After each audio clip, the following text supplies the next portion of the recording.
Bismillahirrahmanirrahim. فارتقب يوم تأتي السماء بدخان مبين يغشى الناس هذا عذاب أليم. Maka kemudian beredarlah hadis Nabi SAW yang sangat-sangat mengkhawatirkan, sangat-sangat menakutkan. Saya akan bacakan hadisnya dulu.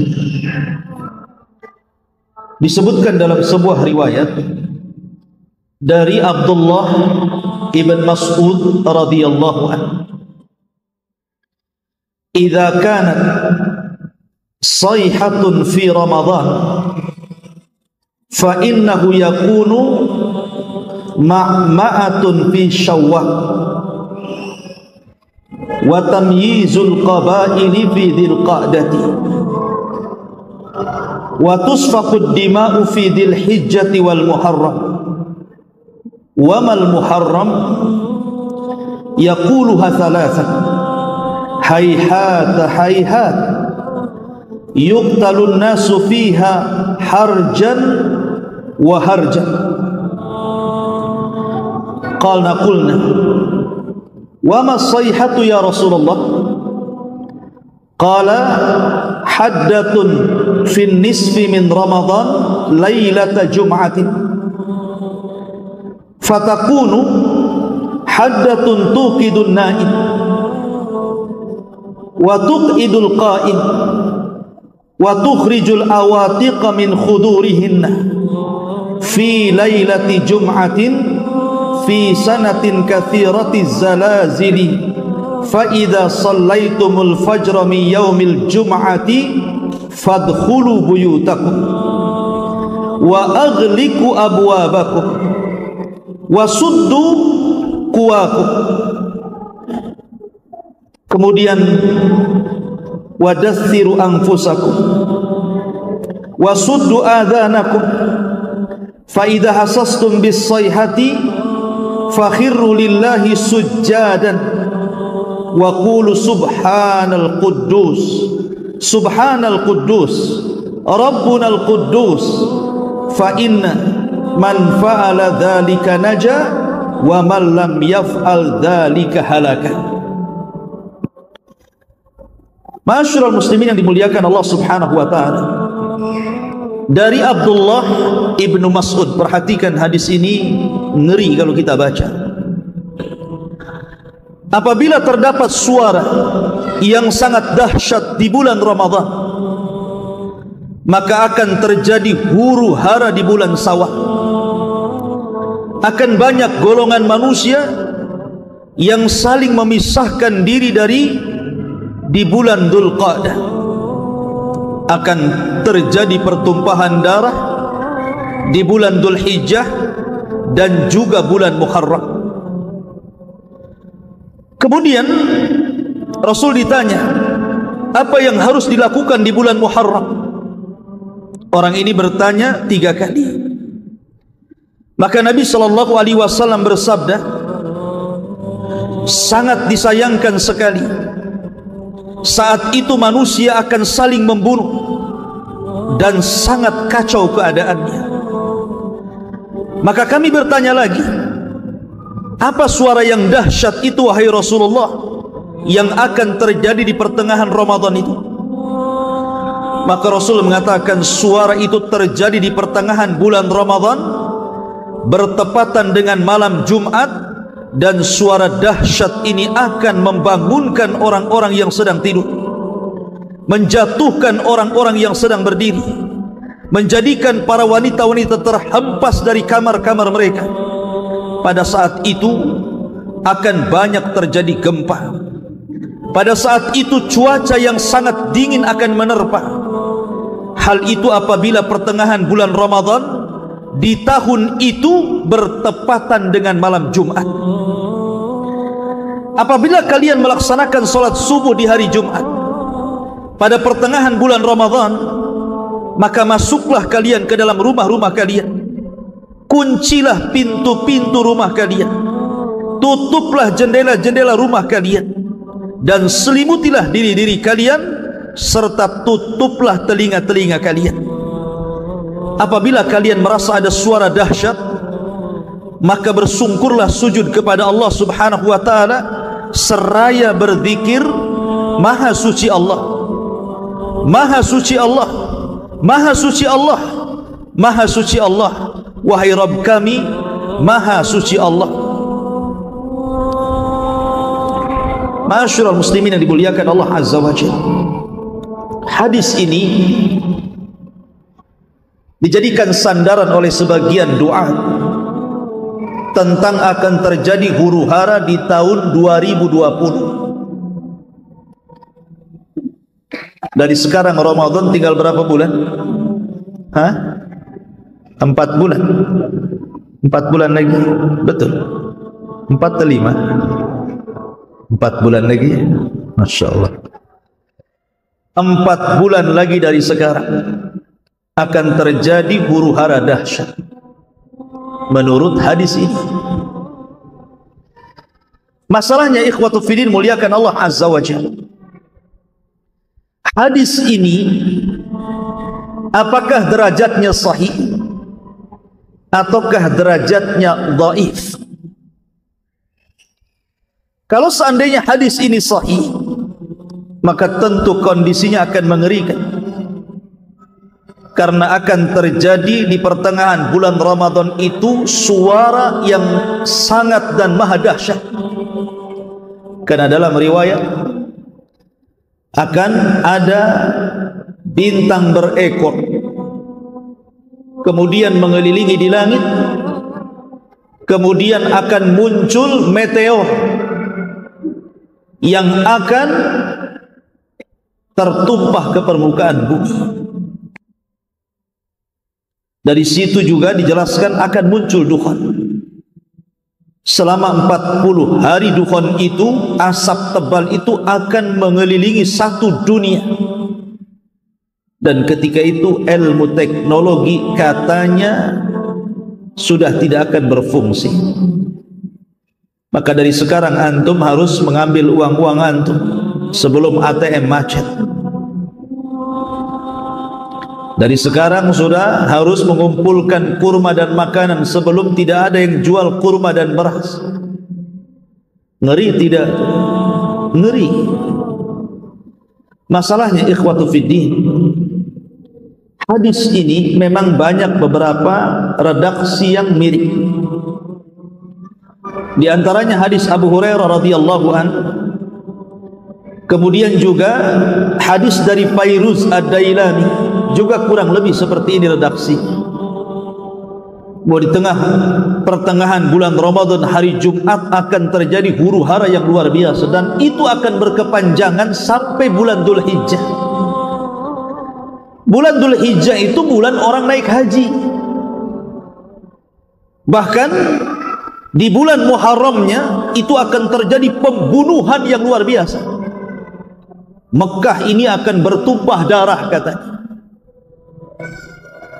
Kira-kira nih mau haji tahun ini mikir atau mikir? Ma'asyiral muslimin yang dimuliakan Allah Azza wa Jalla, hadis ini tidak benar. Disebutkan oleh Al-Imam Adz-Dzahabi rahimahullahu taala, hadis ini adalah hadis maudhu. Apa arti maudhu? Palsu. Dan juga Imam Ibnu Jauzi mengomentari juga hadis yang redaksinya sama tapi dari jalur Abu Hurairah. Itu pun dikatakan haditsun maudhu'un an Rasulillah. Kata Ibnu Jauzi, hadis itu maudhu, palsu, mengatasnamakan kepada Nabi sallallahu alaihi wasallam. Kemudian juga dikatakan oleh Al-Uqaili rahimahullahu ta'ala, seorang pakar hadis, dia mengatakan laisa lihadal hadis aslun an thiqatin wala min wajhin sabitin. Kata Imam Al-Uqaili, hadis ini tidak ada asalnya dari seorang perawi yang dianggap terpercaya, bahkan dari segi yang tetap pun tidak ada sumbernya hadis ini. Bahkan dikatakan oleh Imam Hakim Sahibul Mustadrak, huwa hadithun gharibul matan. Hadis ini aneh matannya. Ma'asyiral muslimin yang dimuliakan Allah, bahkan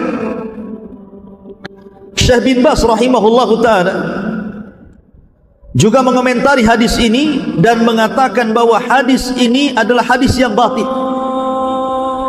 Dan Syekh Albani juga mengatakan hadis ini maudhu, palsu. Kalau sudah tahu derajat hadis ini, mestinya siapapun yang menceritakan tentang hadis ini kan harus menceritakan tentang derajat hadis, kan gitu. Jangan disampaikan begitu saja. Sebab kalau disampaikan begitu saja, ini akan mengkhawatirkan manusia. Bayangkan coba, sebentar lagi akan terjadi api yang akan menyala di mana-mana akibat meteor yang jatuh ke bumi. Kemudian akan terjadi kepulan asap yang menjadi duhan yang akan meliputi satu dunia, dan itu 40 hari. Kemudian akan terjadi pembunuhan di musim haji. Kemudian ditakut-takuti teknologi akan mati. Coba kalau teknologi mati, ikhwatu fiddin, kita ini setiap hari dihadapkan kepada teknologi, kan? Sekarang dokter-dokter di rumah sakit itu pakai apa? Alatnya pakai teknologi. Tukang ojek saja jadi Gojek, ya, pakai teknologi juga. Jadi semua bank-bank itu pakai teknologi, ATM pakai teknologi, semua pakai teknologi. Nah, kalau sebentar lagi tidak ada teknologi, apa ndak pusing manusia itu? Maka kalau seandainya betul-betul hadis ini sahih, ya memang sangat mengkhawatirkan. Sudah kewajiban kita untuk persiapan, kan gitu. Tapi rupanya hadis ini maudhu. Hadis ini maudhu, palsu. Jangan pernah disebar kecuali antum menyebutkan derajatnya. Hadis ini dhaif, hadis ini sahih, hadis ini hasan, gak apa-apa. Kalau ada yang mengatakan bukankah hadis dhaif juga bisa diamalkan? Boleh diamalkan, tapi dalam masalah fadilah amal, dalam masalah keutamaan amal, bukan dalam masalah perkara gaib. Ini kan perkara gaib. Itu pun ada syarat-syarat yang ditentukan. Seperti hadis dhaifnya itu tidak terlalu dhaif, sehingga dengan berkumpulnya banyak-banyak riwayat-riwayat yang semakna sehingga terangkat menjadi hasan di ghairihi. Kemudian dinaungi hadis yang sahih, dan kita tidak meyakini mengamalkan hadis itu. Ada syarat-syaratnya. Ini bukan fadilah amal, ini sudah masuk bab gaib ini.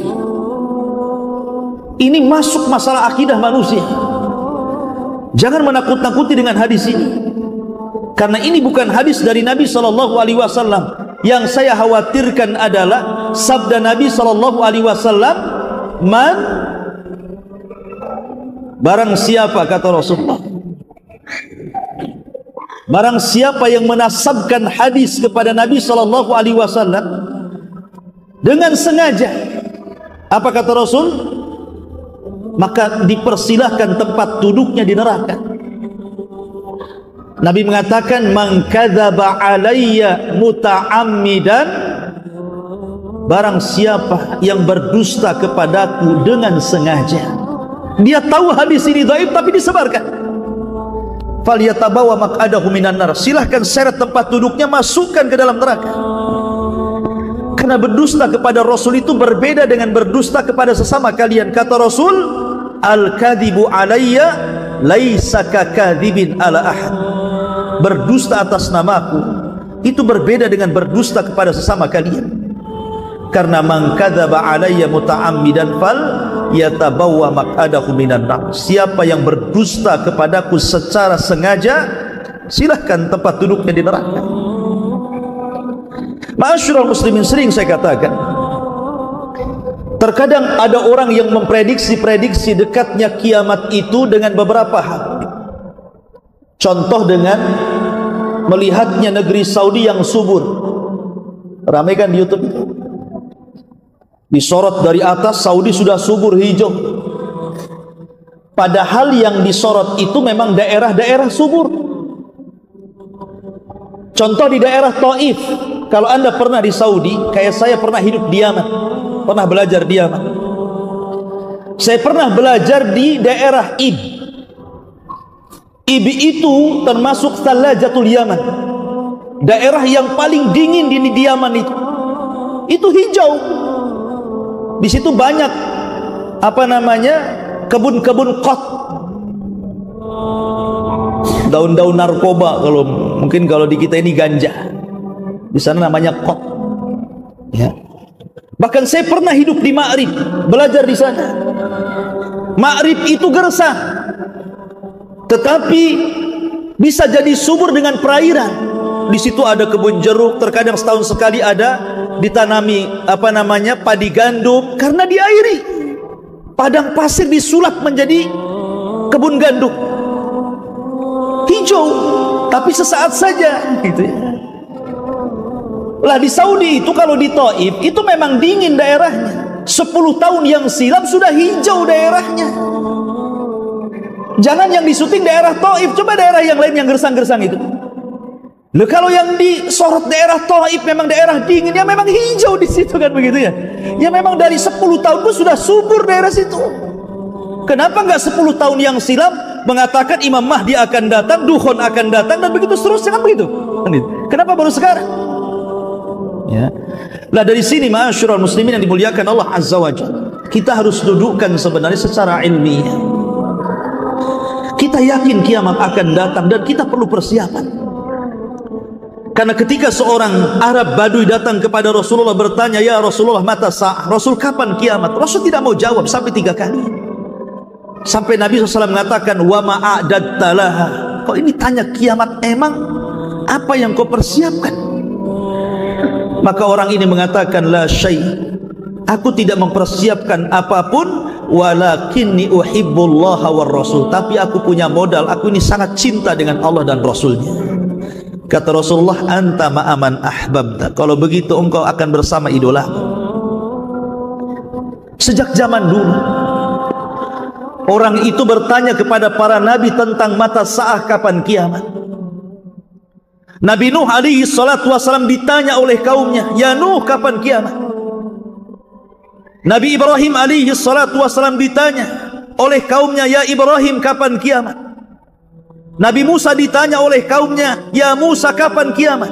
Nabi Isa juga sama ditanya kaumnya, "Kapan kiamat?" Termasuk Rasul disibukkan oleh sebagian para sahabat tentang pertanyaan kapan kiamat. Semua dari dulu bertanya soal itu. Tapi kan gak kiamat-kiamat. Sebagaimana Nabi SAW ditanya langsung oleh malaikat Jibril lagi yang tanya, "Ya Muhammad, mata sa'ah?" Wahai Muhammad, kapan kiamat? Rasul mengatakan, "Mal mas'ulu anha bi'a'lam minas sa'il." Orang yang ditanya tidak lebih paham daripada orang yang bertanya. Artinya saya dan engkau itu tidak tahu kapan kiamat. Sudah dekatkah dia? Masih jauhkah dia? Wallahu a'lam. Itu urusan Allah. Tapi kalau terlalu jauh memprediksi, apalagi bersandar kepada hadis-hadis palsu, kemudian sampai tidak dijelaskan derajatnya hadis ini membahayakan, karena memprediksi sesuatu yang tidak ada. Baik, kita akan masuk kepada dukhon, karena hadis ini juga berkaitan dengan dukhon, asap yang tebal yang akan meliputi selama 40 hari bukan hanya satu Indonesia, satu dunia. Dan dukhon ini sangat membahayakan. Kalau bagi orang yang beriman sih, paling tinggi ngirup dukhon itu paling pilek, ya pusing-pusing sedikit. Tapi bagi orang kafir, kalau dia hirup dukhon itu akan keluar dari telinganya, asap itu akan keluar dari matanya, asap itu akan keluar dari hidungnya, asap itu akan keluar dari duburnya, bahkan saking panasnya akan membakar kepalanya. Nanti saya akan sebutkan riwayat-riwayatnya. Lah ikhwatu fiddin, dukhon ini bukan main-main. Ini termasuk alamah kiamat kubro, tanda-tanda kiamat besar, bukan tanda-tanda kiamat kecil. Kalau seandainya diprediksi kemudian Ramadan tahun ini kemudian akan terjadi dukhan, ingat, tanda-tanda kiamat besar itu kalau sudah datang tidak bisa dihentikan,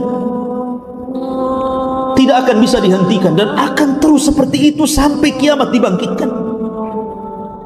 Ma'asyiral muslimin yang dimuliakan Allah Subhanahu wa taala, pembahasan kita fokus kepada dukhan dan apakah tartib tanda-tanda kiamat itu sebagaimana yang masyhur banyak kemudian diceritakan di YouTube ataupun oleh sebagian ustaz diceritakan bahwa tanda-tanda kiamat besar yang pertama itu dukhan, kemudian Dajjal, kemudian turunnya Isa, dan begitu seterusnya. Kita akan jelaskan di sini sebenarnya tartibnya seperti apa. Ma'asyiral muslimin yang dimuliakan Allah Subhanahu wa taala, saya akan mengulas sedikit supaya ada murajaah sedikit. Sebagaimana tanda-tanda yang kita paham bahwa tanda-tanda kiamat itu terbagi menjadi berapa waktu kemarin di Jabal Arafah? 5. Tanda-tanda kiamat itu ada 5. Satu tanda-tanda kiamat yang sudah terjadi dan tidak mungkin terulang lagi. Contohnya diutusnya Rasulullah, wafatnya Rasulullah, terbelahnya bulan, wafatnya para sahabat Nabi SAW, kemudian kabar Rasul tentang peperangan di Siffin, perang antara Muawiyah dan kubu Ali radhiyallahu anhu, dan juga beberapa tanda-tanda kiamat kecil, dan ini tidak mungkin terulang, sudah terjadi dan tidak mungkin terulang. Kemudian yang banyak ini adalah tanda-tanda yang sudah terjadi dan akan terus terulang-ulang sampai hari ini. Seperti contohnya Fathu Baitul Maqdis, pembebasan Baitul Maqdis. Itu pernah terjadi di zaman siapa? Umar ibn al-Khattab. Kemudian juga terjadi di zaman Salahuddin al-Ayyubi. Kemudian nanti di akhir zaman akan dikuasai oleh Al-Imam Al-Mahdi. Nanti di akhir zaman. Apakah di tahun 2020 Imam Mahdi muncul? Sudah saya jelaskan di Jabal Arafah. Antum lihat YouTube Humairah Channel. Kemudian juga kematian yang mendadak itu akan terus terulang. Seperti apa kematian mendadak, Ustaz? Seperti lagi tenang-tenang makan, tiba-tiba gempa, mati dia ditimpa rumahnya. Tiba-tiba kena longsor, tiba-tiba ditabrak orang. Itu mati mendadak namanya, nggak sempat persiapan ya. Dan itu akan terulang. Kemudian munculnya Khawarij. Sejak zaman terbunuhnya Utsman, kemudian muncul melembaga di zaman Ali radhiyallahu an. Khawarij itu akan ada sampai hari ini. Bahkan Rasul mengatakan yang terakhir Khawarij itu akan mengikuti Dajjal, dan itu akan terus terulang. Kemudian juga banyaknya peperangan, pembunuhan sesama kaum muslimin gara-gara perkara kecil, bunuh-bunuhan. Bahkan yang lebih sadis, ada anak membunuh orang tua atau sebaliknya, padahal dia muslim atau muslimah. Kemudian juga diaul amanah, hilangnya amanah. Kemudian juga anak yang durhaka dengan orang tua. Kemudian orang berlomba-lomba membangun bangunan tinggi-tinggi. Kemudian juga jeleknya perekonomian. Kemudian persaksian palsu. Kemudian banyaknya orang bakhil.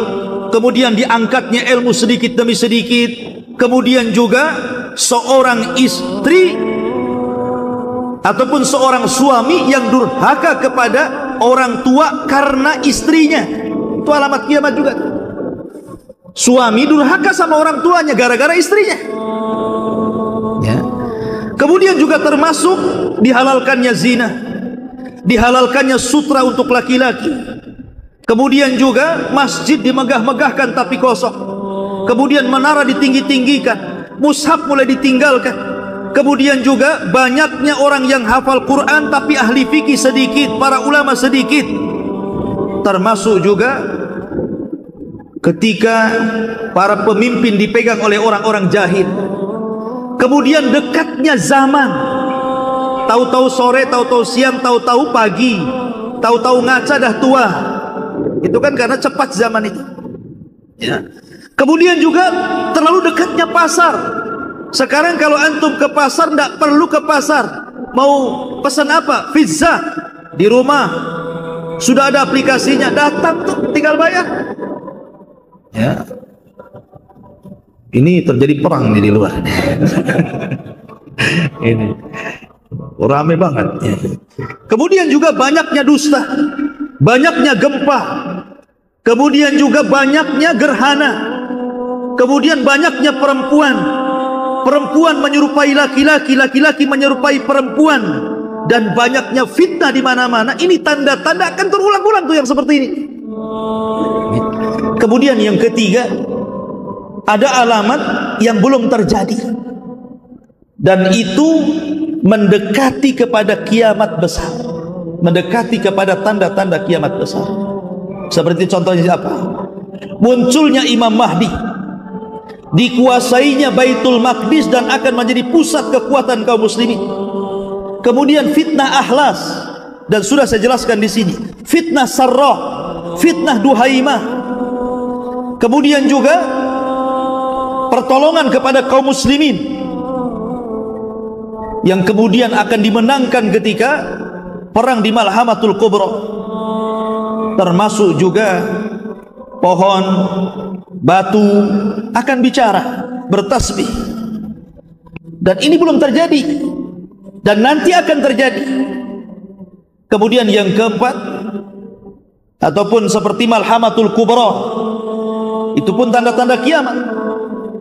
Kemudian juga manusia kembali ke panah, ke pedang, ke tombak, gitu ya. Kemudian juga kembalinya khilafah nubuah di tangan Al-Mahdi, itu juga tanda-tanda kiamat. Termasuk juga kembalinya orang Arab menyembah berhala. Termasuk juga disebutkan oleh sebagian para ulama, di mana seseorang sudah susah untuk bersedekah. Lah ini tanda-tanda kiamat belum terjadi. Kalau susah bersedekah, banyak orang penerima sedekah ya. Yang sedekah sekarang yang enggak ada. Ada tanda-tanda kiamat kecil itu, dia berada di tengah-tengah tanda-tanda kiamat besar. Dan itu yang keempat, seperti penghancuran Ka'bah yang sudah saya sebutkan oleh siapa? Dzu Suwaiqataini, seorang laki-laki dari Ethiopia. Ataupun diangkatnya Al-Quran, diangkatnya mushaf dari dada-dada dan dari tulisan. Bahkan Rasul mengatakan nanti akan ada satu malam Al-Quran akan diangkat tulisannya dan hafalannya, sehingga baca Quran hilang tulisannya, mau ngapal Quran hilang hafalannya. Kemudian Islam akan hilang dan tinggal namanya. Kemudian juga akan datang seorang laki-laki dari Qahtan yang akan memimpin di akhir zaman. Termasuk juga akan datang seorang laki-laki yang dikenal Al-Jahjah, dan itu tanda-tanda kiamat kecil di antara tanda-tanda kiamat besar. Adapun tanda-tanda kiamat besar sudah ma'ruf, nanti saya akan sebutkan urutannya. Baik, kita masuk pada permasalahan kita. Dukhan. Apa itu dukhan? Di dalam Al-Quranul Karim, antum bisa baca di dalam surah Dukhan. Surah Dukhan ayat yang ke-10 sampai 16.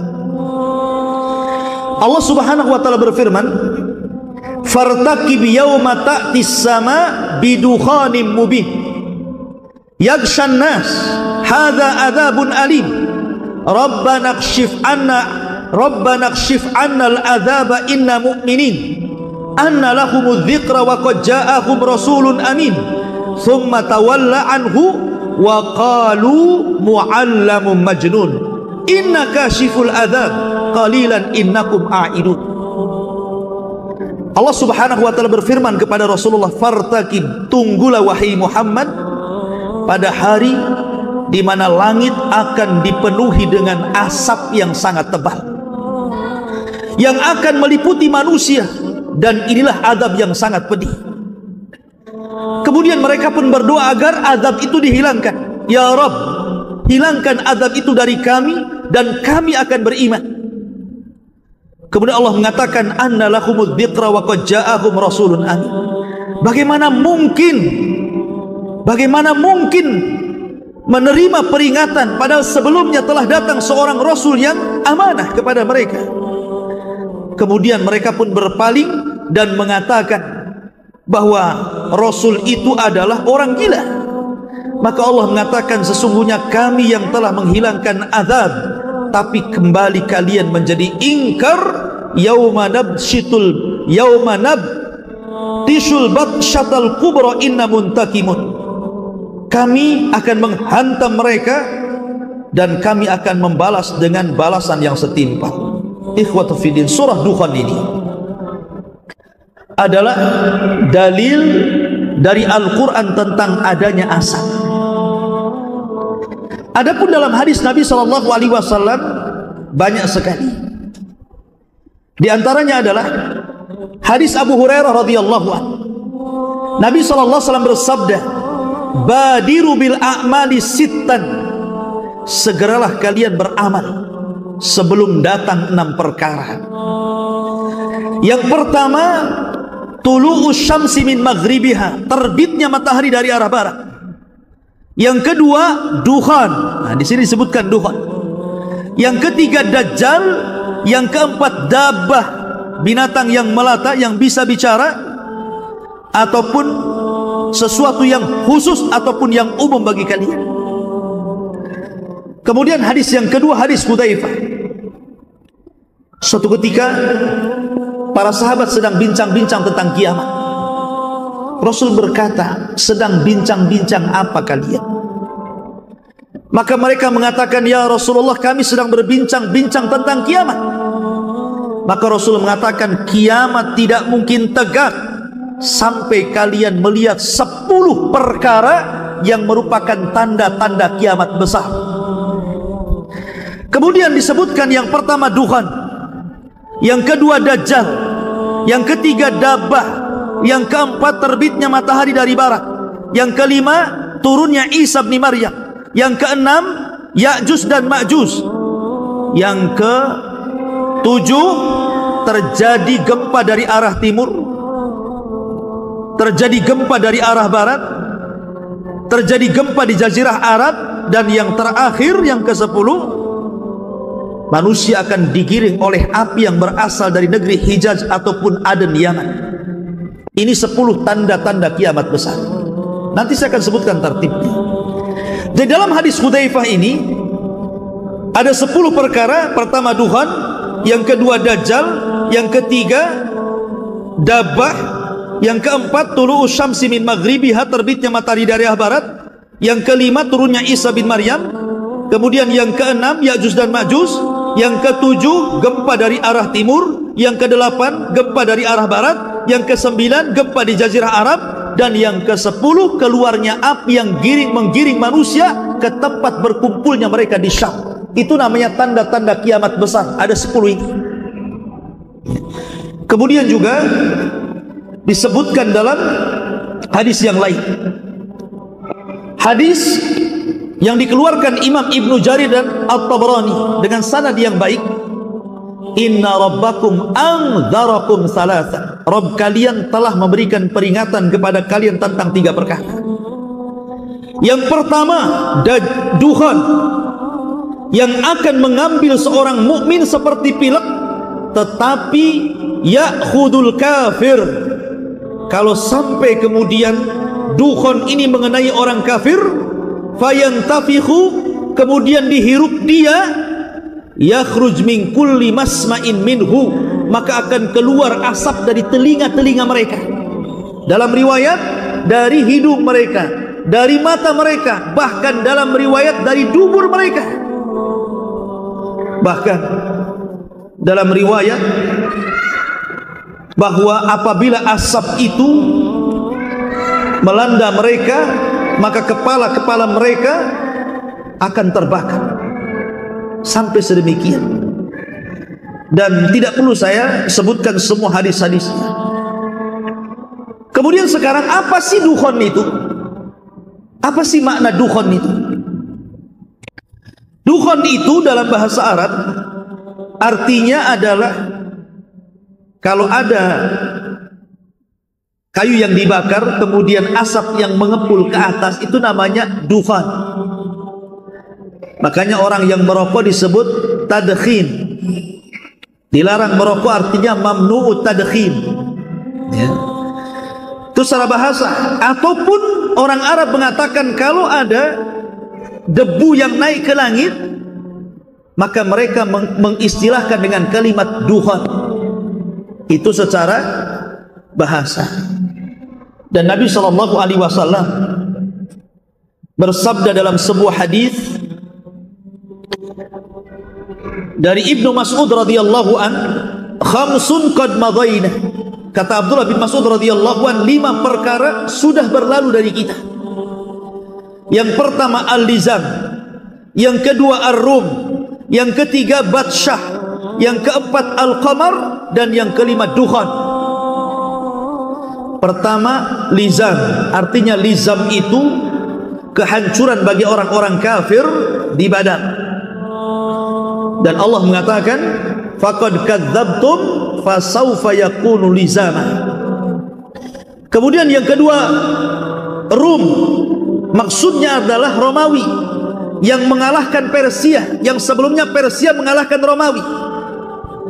Maka Allah Subhanahu wa taala turunkan ghalabatir rum fi adnal ardi min ba'di ghalabihim sayaghlibun, dan seterusnya ayat ini, bahwa Romawi mampu mengalahkan Persia sebelumnya Persia mengalahkan Romawi.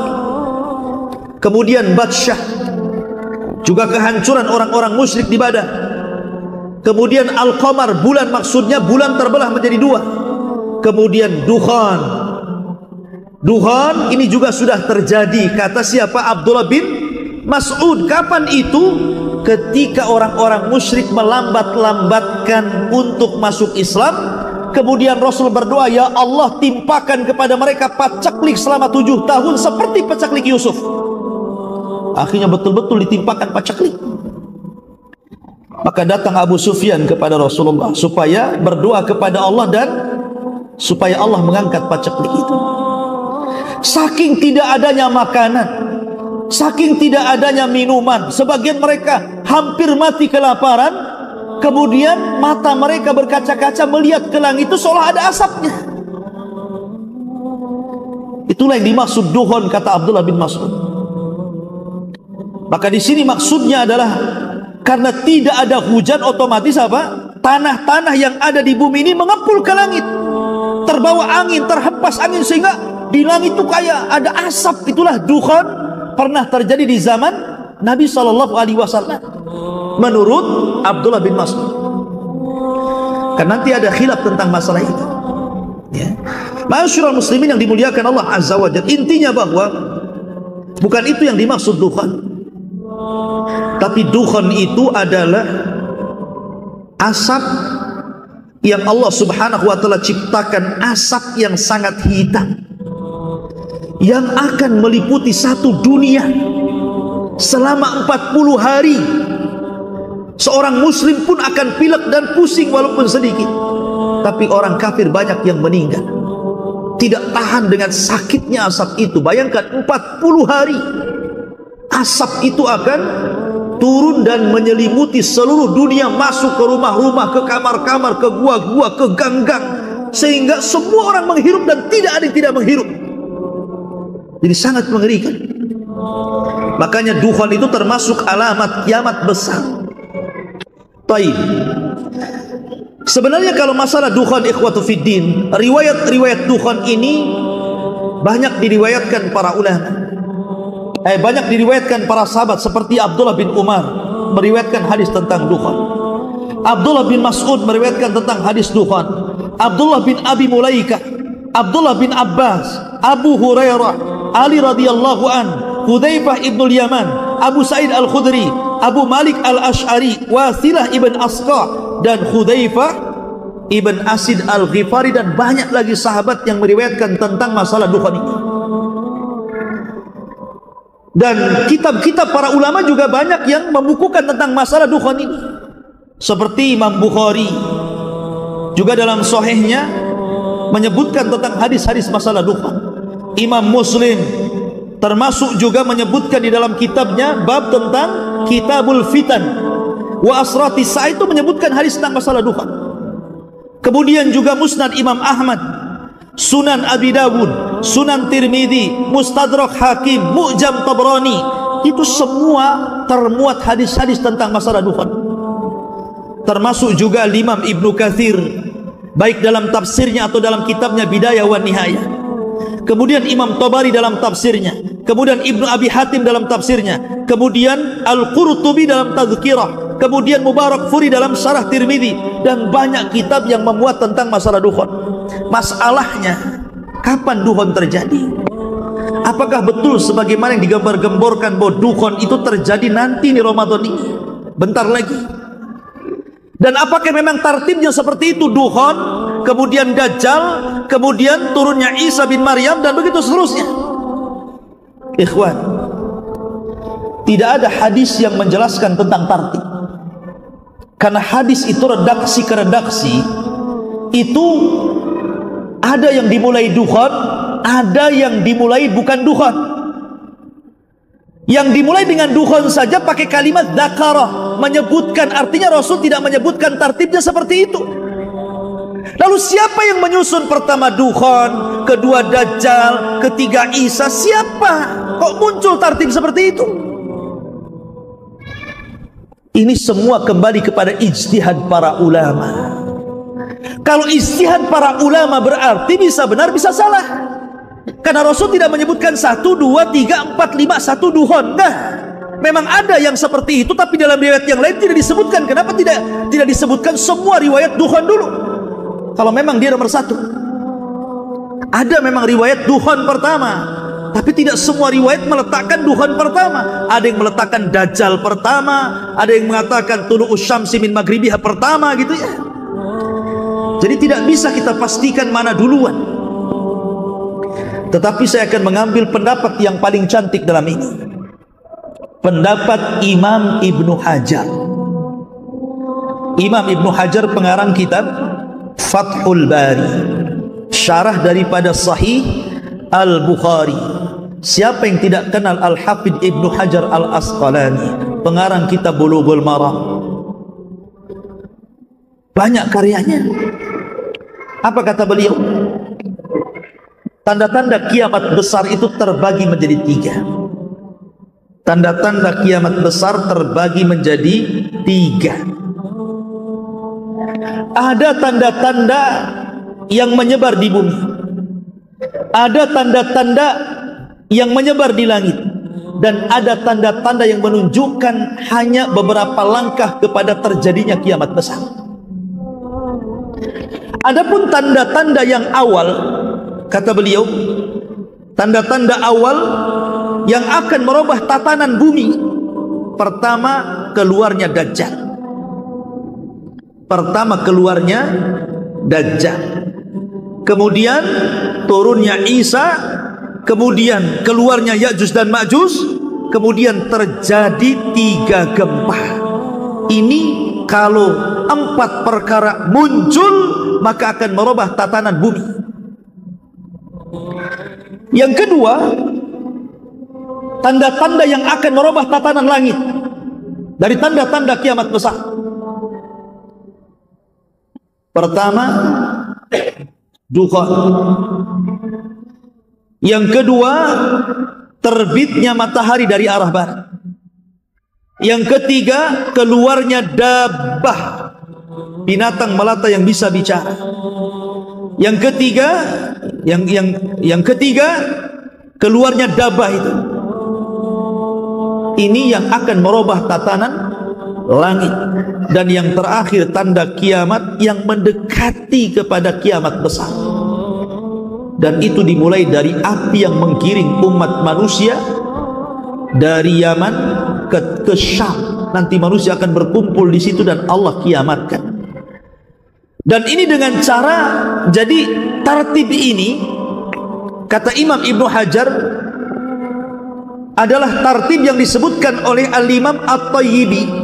Imam At-Tayyibi ini termasuk ulama hadis, ulama tafsir, ulama bayan, dan dia yang mensyarah kitab Miskatul Masabi, dia juga yang mensyarah kitab Al-Kasyaf, dia juga memiliki khulasah dalam usulul hadis. Memang ulama besar, dan itu disebutkan oleh Al-Imam Ibnu Hajar rahimahullahu ta'ala. Jadi posisi dukhon itu di tengah, bukan di awal. Jadi kalau kita urut, Dajjal dulu, kemudian turunnya Isa, kemudian keluarnya Ya'juj dan Ma'juj, kemudian gempa dari arah barat, gempa dari arah timur, gempa dari jazirah Arab, baru kemudian dukhan.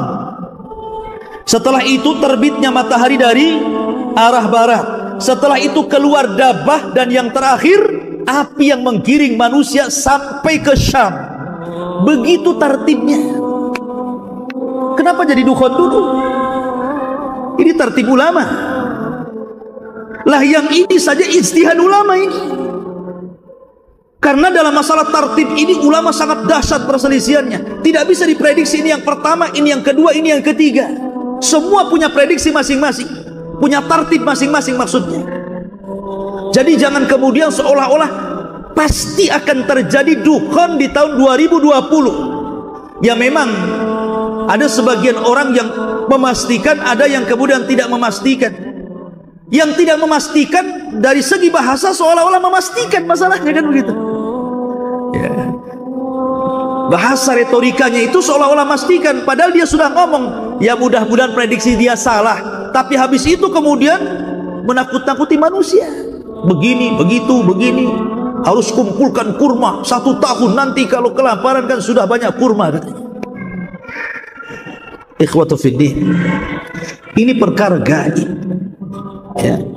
Ini bukan perkara-perkara enteng, ini perkara keyakinan. Ma'asyiral muslimin yang dimuliakan Allah Azza wa Jalla. Adapun tentang masalah perselisihan dukhan, pertama ulama mengatakan bahwa dukhan itu sudah pernah terjadi. Dukhan itu pernah terjadi. Kapan? Di zaman Nabi SAW, dan itu adalah pendapat siapa? Pendapat dari Abdullah bin Mas'ud. Sudah terjadi dukhan itu. Dan pendapat Abdullah bin Mas'ud ini dikuatkan oleh Imam Ibnu Jarir At-Tabari. Dia kuatkan pendapat Ibnu Mas'ud ini bahwa dukhan sudah terjadi dan tidak mungkin ada lagi. Sebagaimana hadis Nabi SAW, perkataan Abdullah bin Mas'ud yang tadi saya katakan, ada 5 perkara yang sudah berlalu, salah satunya dukhan.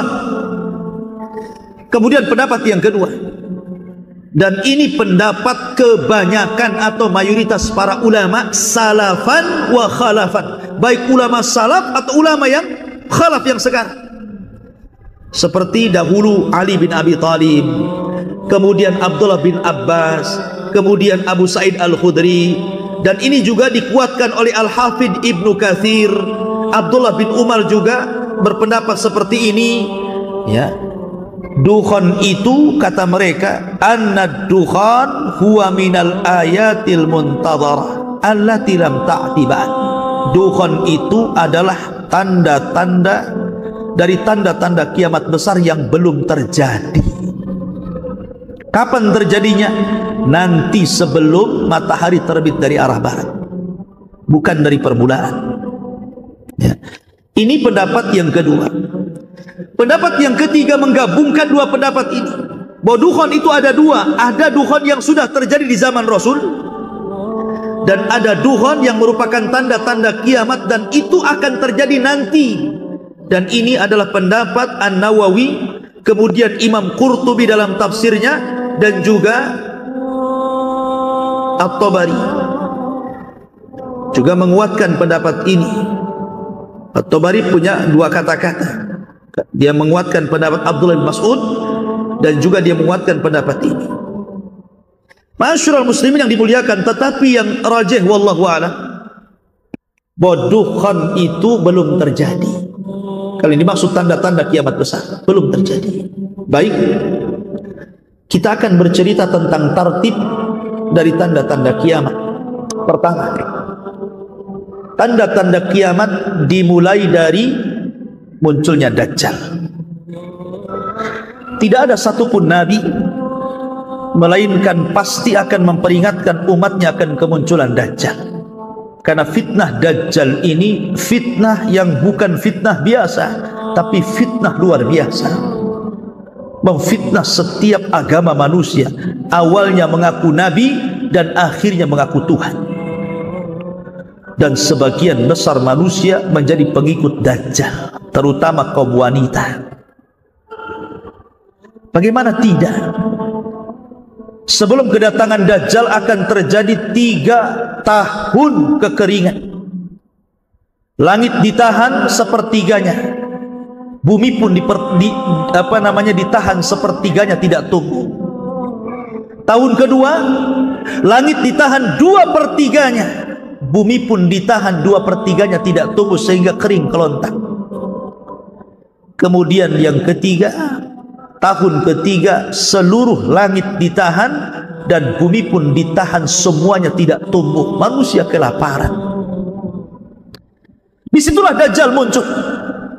Kemudian Dajjal akan datang kepada sebuah perkampungan yang sudah hancur ekonominya, sudah tidak bisa lagi ditanami kebun dan ladangnya, tidak ada makanan yang akan dimakannya. Kata Dajjal, kalau kalian beriman kepada aku, kusuburkan tanah kalian, kugemukkan hewan-hewan kalian, kuberikan kalian pembendaharaan yang ada dalam bumi. Mau apa? Emas, perak, jamrud.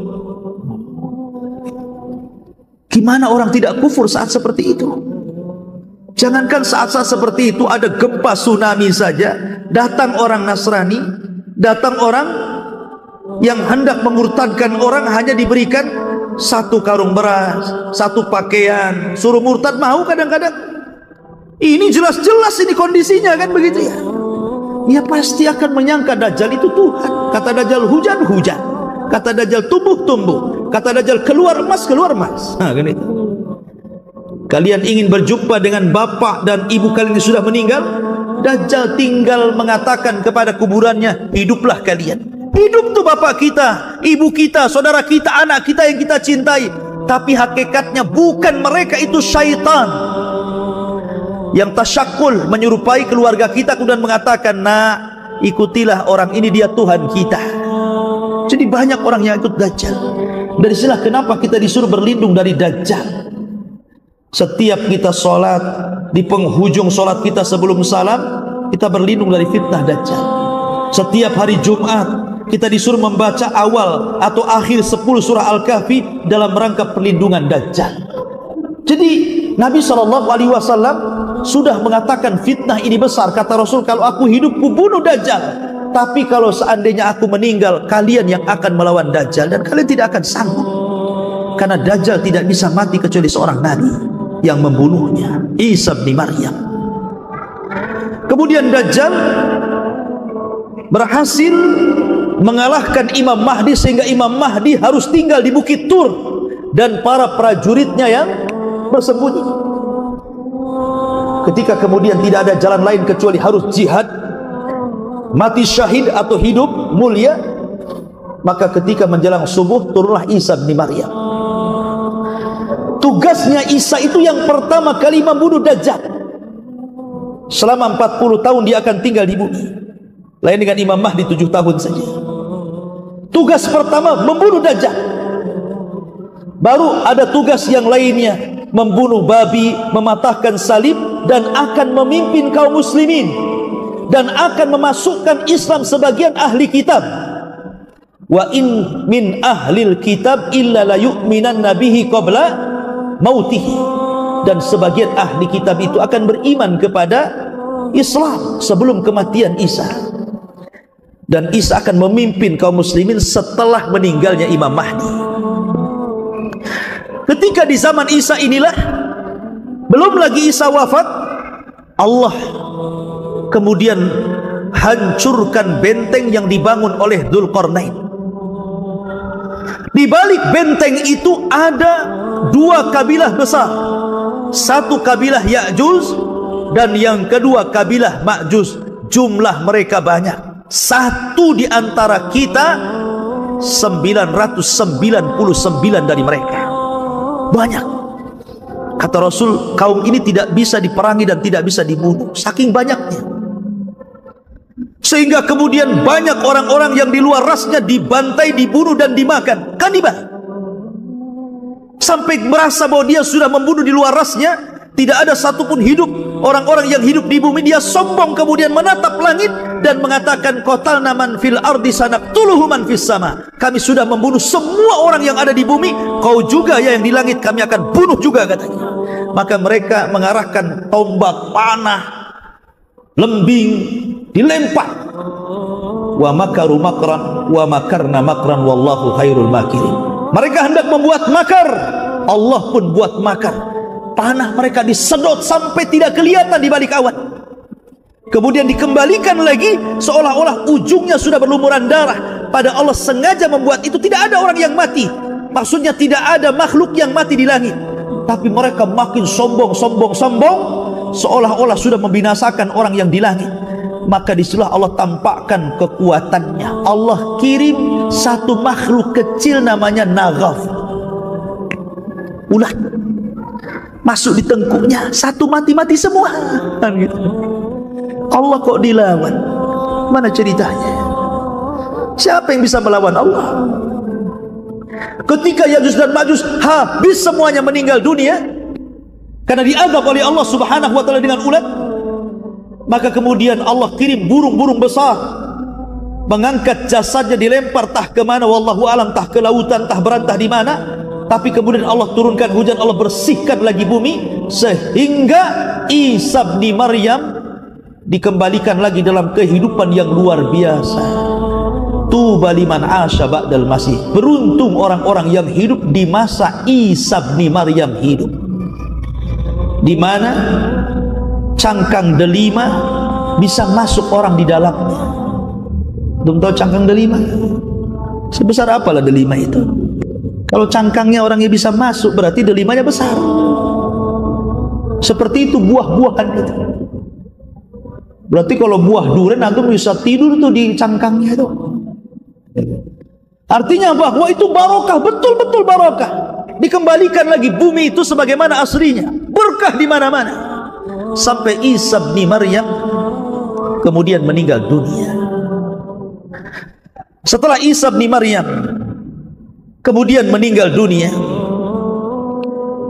maka kemudian manusia kembali, sebagian mereka kufur dan sebagian mereka tetap beriman. Lah ketika itu orang dihebohkan karena di daerah yang sangat jauh nun di sana, di daerah barat, Hashfun bil Masyriq, di daerah timur, rupanya Allah Subhanahu wa taala kirim gempa, bukan hanya menghancurkan satu desa. Kayak Lombok itu kan satu kabupaten tuh, jadi bubur tuh. Ini bisa menghancurkan satu negara. Dari timur terdengar ada gempa satu negara rata. Maka orang pun heboh dengan berita tentang ada gempa yang bisa menghancurkan negara-negara. Baru saja mereka mendengar di arah timur itu terjadi gempa yang dahsyat, dari barat pula mereka mendengar bahwa sama di barat juga terjadi gempa hebat sehingga menghancurkan negara-negara. Setelah itu rupanya di Jazirah Arab pun terjadi gempa di mana-mana, satu dunia. Sehingga orang kemudian kesulitan tempat tinggal, kesulitan ekonomi, keadaan mereka miskin. Mulailah kemudian mereka semakin jauh, maka sebagian mereka semakin kufur, tapi ada juga yang masih istiqamah di situ. Maka dalam kondisi seperti itu, tiba-tiba Allah mengingatkan mereka agar mereka tobat.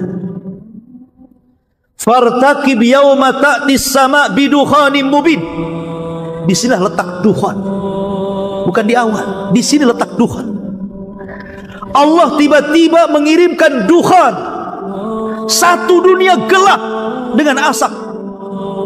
Asap ini masuk ke rumah, ke gang, ke gua, ke jalan. Tidak ada satupun kecuali menghirup dukhan. Setiap hari banyak orang yang meninggal gara-gara menghirup dukhan ini. Ma'asyiral muslimin yang dimuliakan Allah Subhanahu wa taala. Akhirnya mereka pun mulai sadar, mereka sudah jauh dari Allah Azza wa Jalla. Mereka berdoa, Rabbana kshif anna al-adzab, inna mu'minun. Ya Allah, ini orang-orang yang ahli maksiat ini berdoa, ya Allah, angkatlah azab ini, angkatlah asap ini, kami berjanji akan beriman. Ya. Akhirnya Allah Subhanahu wa taala pun mengangkat azab itu. Hanya 40 hari saja dukhan itu, tapi sudah banyak orang mati, sudah banyak terbakar kepalanya, terpanggang seperti kepala ikan. Ya. Maka ketika dukhan, sebenarnya dukhan itu alamat terakhir bagi orang yang ingin bertobat. Karena setelah ini akan muncul alamat di mana orang sudah tidak diterima lagi tobatnya. Harusnya ketika dukhan itu dihilangkan Allah Subhanahu wa taala, yang tadinya berzina berhenti berzina, yang tadinya minum khamar berhenti minum khamar, yang tadinya nyembah berhalanya dibuang, bertobat kepada Allah Subhanahu wa taala. Setelah hilang azabnya, kufur lagi sebagian orang itu. Maka ketika di malam hari yang sangat dingin, semua manusia tidur. Ketika datang di waktu subuh, orang-orang yang beriman bangun sebagaimana kebiasaan mereka sholat subuh. Tapi orang-orang kafir munafik terlelap tidur. Baru mereka terbangun di jam-jam yang sudah lewat sholat subuh. Tapi langit masih gelap, seperti gerhana matahari total. Ditunggu sampai duhur, tidak ada juga matahari muncul. Ditunggu sampai asar, tidak muncul juga. Ditunggu sampai maghrib, tiba-tiba matahari harusnya tenggelam, tiba-tiba muncul dari arah barat. Di sini Allah Subhanahu wa taala menutup pintu tobat. Yauma ya'ti ba'du ayati rabbi. Pada hari di mana nanti akan datang tanda-tanda kuasa Allah Subhanahu wa taala, maka tidak akan bermanfaat lagi. La yanfa'u nafsun iman. Maka jiwa tidak lagi bermanfaat keimanan sama sekali.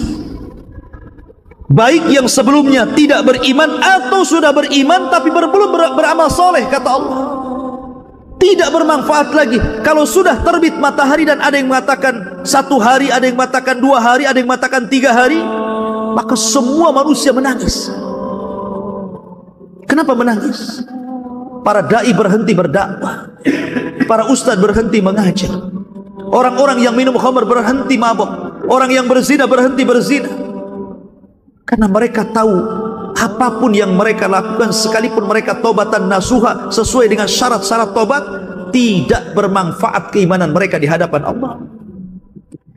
Ketika itulah selang 1-2 hari muncul binatang yang disebut dengan dabatun minal ard. Binatang besar, dalam hadis dhaif, membawa tongkat dan stempel Sulaiman. Tongkat Nabi Musa dan stempel Sulaiman. Kalau tongkat Nabi Musa dipukulkan kepada orang kafir, di hidungnya gosong dia. Kalau stempel Sulaiman di stempel di dahinya, bercahaya dia. Hadis ini dhaif. Ya. Kemudian setelah itu manusia terbedakan, mana mukmin mana kafir. Quran diangkat, Islam tinggal namanya. Tidak ada yang mengenal syariat Islam, tidak sholat, tidak zakat. Mereka mengucapkan la ilaha illallah pun karena mendengar bapak moyang mereka mengucapkan kalimat itu. Ketika sudah tidak ada sholat, tidak ada haji, tidak ada apa-apa, apa yang diharapkan di dunia ini? Maka setelah itu Apa yang terjadi? Maka tiba-tiba Allah kirim api dari arah Aden atau Hijaz, yang kalau di malam hari api terdiam, tapi di siang hari api itu menggiring sampai manusia tepat berdiri semua di padang yang disebut dengan Syam. Syam, negeri di mana manusia akan berkumpul di situ. Ketika itulah Rasul mengatakan, la taqumus sa'ah illa ala syiraril khalq. Tidak tegak hari kiamat kecuali akan ditimpakan kepada manusia yang paling buruk. Karena sebelum ini terjadi, Allah akan kirimkan angin. Angin yang sangat dingin yang akan menerpa ketiak-ketiak orang-orang yang walaupun dalam hatinya memiliki sebiji dzarrah keimanan, meninggal. Sehingga orang-orang yang beriman tidak pernah merasakan tiupan sangkakala pertama Israfil. Yang akan merasakan tiupan sangkakala Israfil itu adalah orang-orang kafir. Dan yang pertama kali mendengar tiupan itu adalah seorang laki-laki yang sedang memperbaiki bak minum untuk untanya. Tiba-tiba jatuh mati, disusul dengan orang yang di pasar, di jalan-jalan, kemudian di rumah-rumah. Bayangkan satu malaikat, kekuatannya sama, bahkan melebihi seluruh manusia dan seluruh jin. Kalau seluruh manusia dikumpulkan, dihidupkan kembali, seluruh jin dihidupkan kembali, kemudian kekuatan mereka dibandingkan dengan satu malaikat Israfil, maka malaikat Israfil jauh lebih kuat daripada kekuatan seluruh manusia dan jin. Sekali tiup, hancur, mati semua manusia, bahkan malaikat. Makanya Nabi SAW pernah tidak enak minum, tidak enak makan. Ditanya, kenapa Rasul? Kata Rasul, bagaimana aku akan enak makan, tidur, sementara aku memikirkan Israfil sudah siap meniupkan trompetnya, memandang matanya ke arah, siap diperintah Allah Subhanahu wa ta'ala. Al-qari'atu mal-qari'ah, wa ma adraka mal-qari'ah, yauma yakunun nasu kal farashil mabsus. Dan itu masuk kepada kiamat. Intinya bahwa tidak benar kalau dukhon itu akan terjadi di bulan Ramadan ini. Wallahu a'lam. Karena jelas hadisnya juga maudhu, palsu. Kemudian tartib ulama juga, ada yang mengatakan di awal, ada yang mengatakan di tengah, ada yang mengatakan di akhir. Wallahu a'lam. Ini ijtihad para ulama. Sehingga kita tidak bisa memastikan bahwa tahun ini akan terjadi dukhon yang maha dahsyat. Hati-hati, hati-hati. Persiapkan. Ya betul, kita harus persiapan. Karena kiamat bagi kita itu bukan menunggu kiamat besar, bukan, tapi kematian. Kata Nabi SAW, idza mata ahadukum faqad qamat qiyamatu. Kalau seandainya meninggal salah seorang di antara kalian, berarti tegaklah kiamat untuk kalian. Jadi kita mempersiapkan bukan untuk kiamat besar, bukan, tapi untuk kematian kita. Wa ma tadri nafsum bi ayyi ardin tamut. Kita tidak tahu meninggal di mana, tapi kematian sebuah kepastian. Idza jaa ajaluhu la yastakhiruna sa'atan wa la yastaqdimun. Kalau ajal datang, tidak akan nunggu-nunggu. Ya. Dan setiap orang mati berarti tegaklah kiamatnya. Karena kita tahu kita akan mati, itulah makanya kita persiapan. Makanya Rasul mengatakan, al-kayyisu man dana nafsa wa amila lima ba'dal maut. Orang yang cerdas itu adalah orang yang introspeksi diri dan mempersiapkan bekal untuk sebelum kematian. Itu orang cerdas namanya. Ya. Bukan sibuk kita kumpulkan makanan untuk makan 1 tahun. Kita kumpulkan uang-uang kalian pakai emas, kita kumpulkan 1 tahun, nanti nggak ada uang lagi. Bukan. Persiapan kita ini adalah takwa. Wa tazawwadu fa inna khaira zadit taqwa. Persiapkanlah, dan sebaik-baik persiapanlah takwallahi azza wa jalla. Ini yang kita siapkan, takwa ini. Karena belum tentu. Ya, karena ada saja ya, nanti ini diupload di YouTube, nanti macam-macam tuh, macam-macam kan, seolah-olah Kalau yang mungkin mengatakan tahun ini akan terjadi kiamat, ketika kita ngomong begini seolah-olah kita ini nggak percaya dengan kiamat. Tidak, kita percaya kiamat. Siapa yang tidak percaya kiamat? Cuman kan kiamat ini rahasia Allah. Tidak tahu, Jibril aja tidak tahu kok. Ya. Kemudian mereka mengatakan bahwa ini sebentar lagi akan kiamat, karena tanda-tanda kiamat besarnya ini sudah insya Allah tahun ini akan muncul nih. Dan itu karena apa? Berawal dari memprediksi umur umat manusia atau kaum muslimin itu dari 1500 tahun supaya sama angkanya, maka kemudian diurut dari sekarang. Kalau tidak nanti akan lewat dari 1500 tahun kan? Ya, jadi harus pas dengan angkanya itu. Masalahnya kalau terjadi kan mengkhawatirkan, ya kita bertobat kepada Allah. Kalau enggak terjadi, sementara dia sudah berkuar-kuar ke sana kemari membawakan hadis-hadis maudhu umpamanya, maka kita semua yakin percaya bahwa kiamat akan datang. Bahkan kita persiapan itu untuk kiamat kita sendiri, yaitu kematian. Dan itu pasti. Ya, terkadang saling menghujat di komen itu, tidak perlu saling menghujat. Kita masing-masing belajar, masing-masing beramal. Ya, perbanyak belajar, karena biasanya yang komen itu kan karena kurang ilmu, hanya terpengaruh model semangat tak tentu pasal, kata orang Melayu. Tahu semangat tak tentu pasal itu? Semangat itu harus dibarengi dengan ilmu. Ya, jadi semua ada pembahasan dari para ulama, sehingga tidak bisa kemudian merasa bahwa kiamat ini pasti terjadi. Ya, bisa terjadi, bisa tidak. Itu rahasia Allah Subhanahu wa ta'ala.